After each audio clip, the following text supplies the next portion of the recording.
I feel about people who chip away at psychedelics and take pissant amounts and go to clubs and go to class and go to the mall. And, this is not the program, folks. I mean, it's somebody's program, but I'm interested in life-changing experiences. And the wonderful thing about psychedelics is that as drugs, they are the safest drugs known to pharmacology. In other words, you would have to take 300 times the effective dose of psilocybin to place yourself in physical danger. No one knows the LD50 of LSD. So ask a pharmacologist. They will tell you these are the safest drugs known to science. And yet they are the drugs most inveighed against, most scheduled, and the prisons are full of people who committed the unimaginable crime of smoking, growing, or trafficking in cannabis, for crying out loud. I mean, if this is not a racket, what is? To your other question about teleportation, which was not in the context of Salvia Divinorum, this is simply that one of the things that's happening in this laundry list I gave you of breakthroughs is that quantum physics is going from being, this extremely abstruse, abstract domain going on somewhere that has no impact on human life, to probably being the next great source of human technologies, computers and devices which move matter through space and time. If 5 years ago you had asked me, and I regard myself as radical on the progress question, how long would it be till we saw the teleportation of objects, I would have guessed maybe 500 years to never. Well, now it's been done.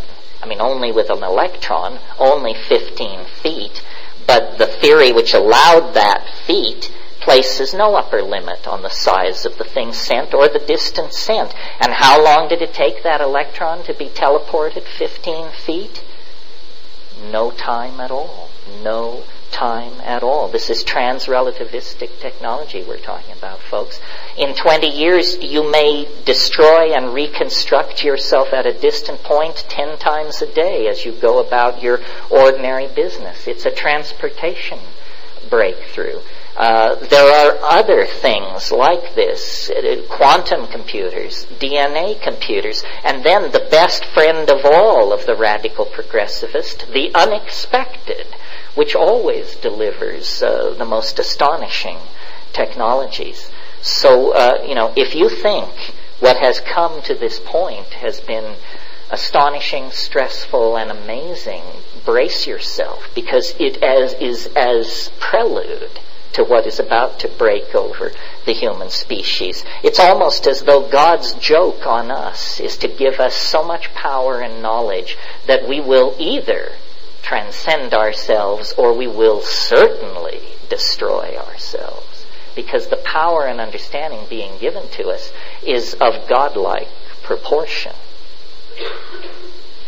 Well, the dolphins were very fortunate in that they evolved in an environment which is extremely unfriendly to fire. Fire leads you to do reckless and crazy things. The smelting of metals is the basic thing. Yes, I've been the champion of mushroom intelligence. There are many minds congruent with our inhabiting of this planet. The dolphin mind, the octopus mind, these plants which talk to you. I mean, I know if you've never had a plant talk to you, that sounds as silly as saying that someone's channeling the history of Atlantis. But once you've had a plant talk to you, you realize, yes, they do. It's a problem to figure out how this happens, but that it happens is no big deal. Above 20 milligrams of psilocybin, most people report voices with interesting things to say. Above 75 milligrams of DMT in Strassman's experiments, most people reported entities of some sort. Well, it's easy to dismiss it and say, well, this is a hallucination, but what is a hallucination, my friend? Another form of intelligence that fascinates me, and I think this is where the great surprise may come, I can feel the AI out there, I know it's there. I know it's growing. I know the planet is its embryo. I know the human community is its placenta. What will that kind of intelligence look like? We have no idea. We can imagine superintelligence.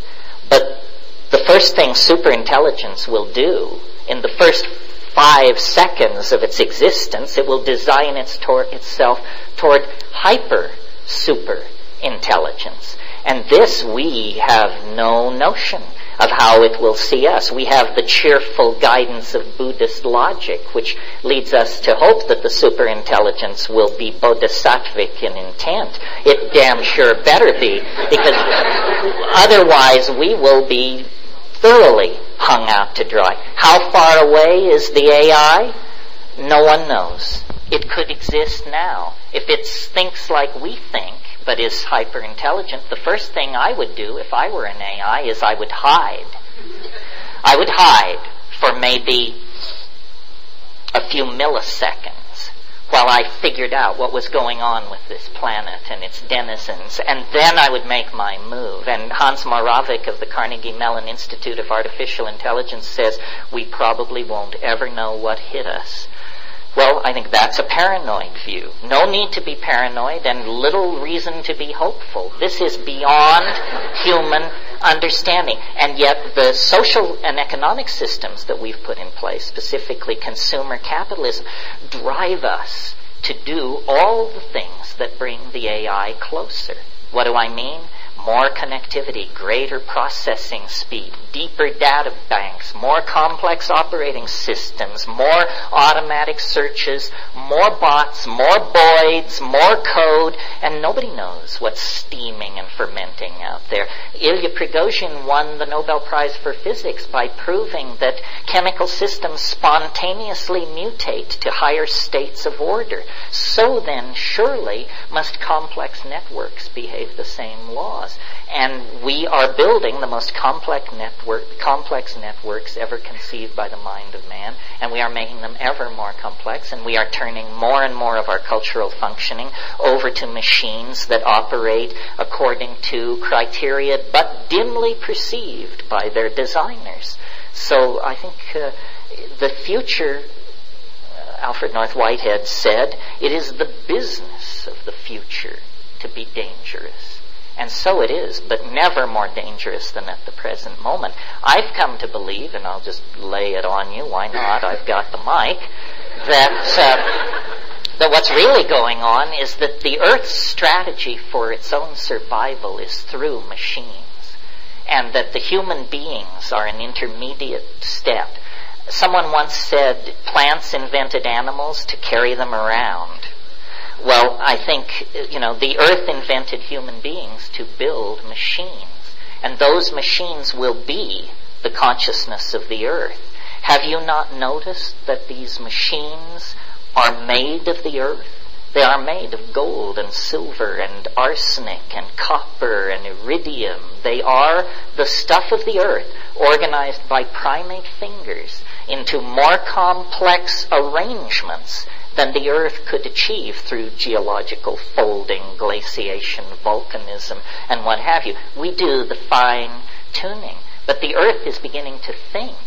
If you want to talk about a revolution that went on while nobody was paying attention, you enter the 1990s, the home computer is something that you play Pong on and do word processing on, and it gathers dust in the den.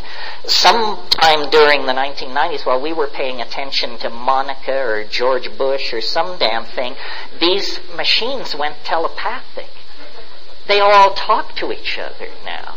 The machine on your desk is tickling a mind in London, a mind in Berlin, a mind in Bangladesh. Machine minds.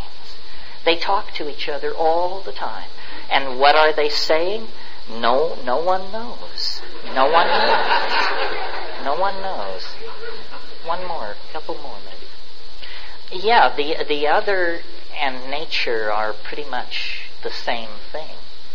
The earliest well, it's too late in the evening to go for the full Monty here, but the fallout of psychedelic shamanism created profound alienation, and it occurred around the same time as the invention of